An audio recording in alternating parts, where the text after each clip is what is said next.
Hello, students. Welcome back. Today, we will discuss another topic of chapter number 1, that is objectives of business. Why a businessman runs his business, या what aims does he have in mind when he is running a business. तो देखिए, हम लोग सबसे पहले बोलते हैं कि अगर हम बिज़नेस की बात कर रहे हैं तो बिज़नेस हम लोग करते हैं ताकि हम प्रॉफिट अर्न कर सकें. तो that is true, but profit earning alone is not the only objective. एक बिजनेस में मल्टीपल ऑब्जेक्टिव्स वर्क करते हैं. केवल प्रॉफिट कमाना ही इकलौता ऑब्जेक्टिव नहीं होता है बिजनेस का. केवल आप ये सोच के चलें कि you will earn profit and that's it, then it is not simple as that. A businessman has to keep his eyes on various other things in order to get his objectives achieved. So we have divided the objective into three categories: economic objectives, social objectives and human or individual objectives. तो हर businessman को केवल एक objective नहीं बल्कि 3 major objectives जो हैं उनको achieve करना होता है.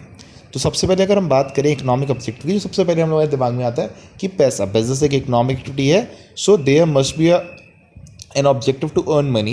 So first one are economic objective. तो इसमें 3 हमने ऑब्जेक्टिव लिए गए हैं: survival, profit and growth. So the very first thing that a businessman has to keep in mind that he has to run his business in such a way that it survive in market. Survive means competition को झेल सके and for a long period of time market में वो exist करे. ठीक है ना. तो यानी कि इतना प्रॉफिट तो अर्न होना चाहिए कि हमारी जो कॉस्ट है वो कवर होती रहे. सर्वाइव करेगा, then the main objective profit earn करना. बिकॉज हर बिजनेसमैन जो है रिस्क ले रहा है अपने बिजनेस को रन करने के लिए, and he needs some reward for bearing that risk. Business को ग्रो करने के लिए, बिजनेस को सस्टेन करने के लिए, it is necessary that the businessman earns profit. And then the next objective of business is to grow the business. Once the businessman has started earning enough profits, he will always need that he grows his business, multiply his business. He set up branches, he increase the number of product, he may increase the amount of sales. तो ये सारे growth के objectives लेके हर एक businessman चलता है. ठीक है. तो ऑब्जेक्टिव इकोनॉमिकली हमारे 3 होते हैं: to survive in the market, to earn profits and to grow. तो ये तो हो गया इकोनॉमिकली, यानी पैसा कमाने की हमने बात कर ली कि पैसा कमाने के लिए क्या क्या चीज़ें हैं, क्या क्या ऑब्जेक्टिव्स हमारे हैं. नेक्स्ट आते हैं social objective. Now the question comes in mind कि सोशल ऑब्जेक्टिव्स क्यों? हम सोशल सर्विस थोड़ी कर रहे हैं. तो सोशल ऑब्जेक्टिव में यहाँ बोला गया कि सोशल ऑब्जेक्टिव की जब हम बात करते हैं तो सोसाइटी के लिए कुछ हमारी ड्यूटीज़ बनती हैं. If we are doing a business, we are responsible to serve the society. हमें सोसाइटी की हेल्प करनी ही पड़ेगी. हम बिना सोसाइटी पे ध्यान दिए हम अपना बिजनेस रन नहीं कर सकते. A businessman uses the resources of society. Profit earn करते हैं हम किन से? हम सोसाइटी को तो अपनी गुड्स एंड सर्विसेज सप्लाई करते हैं. तो we own something to society, we are responsible to do good with our society. तो businessman has some social objectives also. So what are the different kinds of social objective we will study in this topic. हमेशा याद रखिए, economic objective my primary objective है, but उसके साथ साथ social objectives भी achieve होने चाहिए. The very first thing is supply of desired quality of product. It is expected from every businessman that he will supply the good quality products in the market. Satisfactory quality होगी, reasonable price पे provide किया जाएगा. Because आज का consumer जो है he is quality cautious. वो अगर आप उसको सही क्वालिटी का सामान नहीं देंगे and you are charging a hefty amount, so he may deny to buy your products and it will diminish your goodwill also. So the very first thing which the society expect from a businessman, that he will he will provide a very good quality of products. Another thing that is expected from a businessman is to avoid unfair trade practices. Unfair trade practices means small practices or anti-social activities like black marketing ना करे, adulteration मिलावट ना करे, hoarding ना करे, overcharge ना करे, अपनी एडवर्टीजमेंट एग्जैगरेट करके ना बताए कि हमारा प्रोडक्ट ये कर सकता है, वो कर सकता है. तो ये सारी प्रैक्टिसेस जो हैं वो ना करे. It is expected from a business. अब इनको हमने कंट्रोल करने के लिए there are certain laws which control this activities कि आप ये ना करें, बट ये आपको एज अ बिजनेसमैन खुद भी याद रखना है कि अगर हम इनमें से कोई भी एक्टिविटी प्रैक्टिस करते हैं तो it can tarnish the image of our business. Another objective expected from business is to generate employment. देखिए unemployment is a major problem. हमारे पॉपुलेशन बहुत ज़्यादा है, जॉब्स उतनी नहीं है, तो there is unemployment in the economy.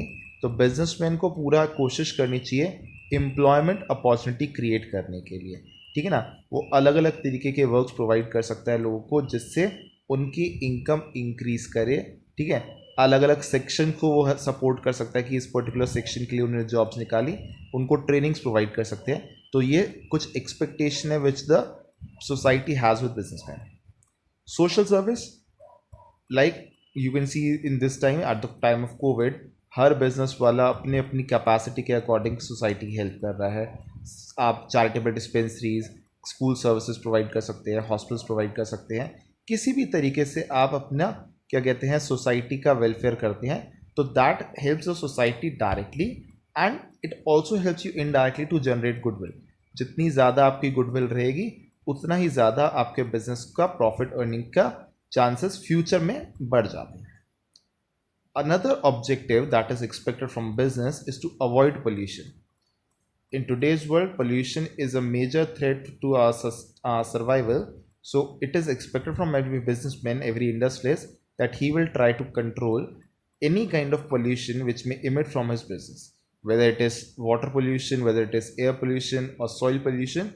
तो सारे जो पॉल्यूटेंट्स हैं उनको प्रॉपर केमिकली ट्रीट करके कि वो मिनिमम हार्म पहुंचा सके हमारे एनवायरनमेंट को, ये भी इंश्योर करना जो है ये बिजनेसमैन के एक ऑब्जेक्टिव का पार्ट है. कि बिजनेसमैन को ये कोशिश करनी चाहिए कि ऐसा ना हो कि उसकी वजह से सोसाइटी को हार्म हो किसी तरीके का.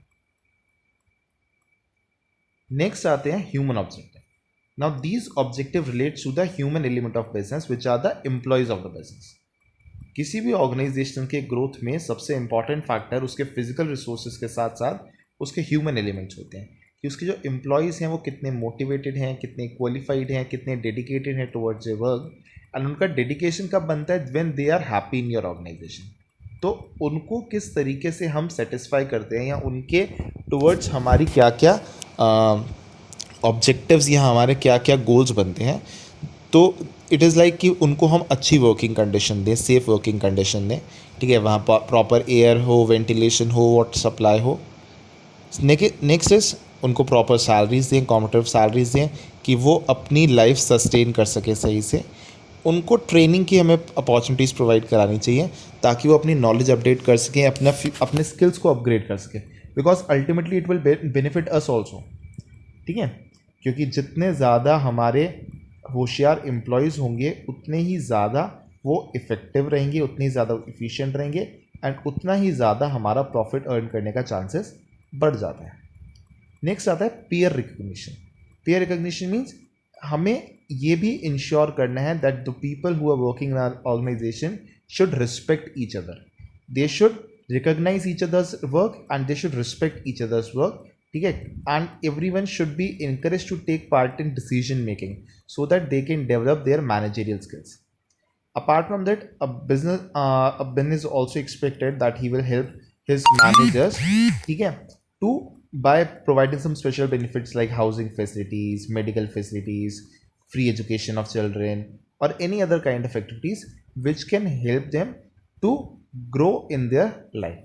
So these are some objective apart from earning profit which a businessman has to do in order to run his business smoothly and to gain maximum popularity and maximum benefits through achieving these objectives. So this is it for today. In the next video, we will discuss further more about this chapter. Till then, take care and have a great day.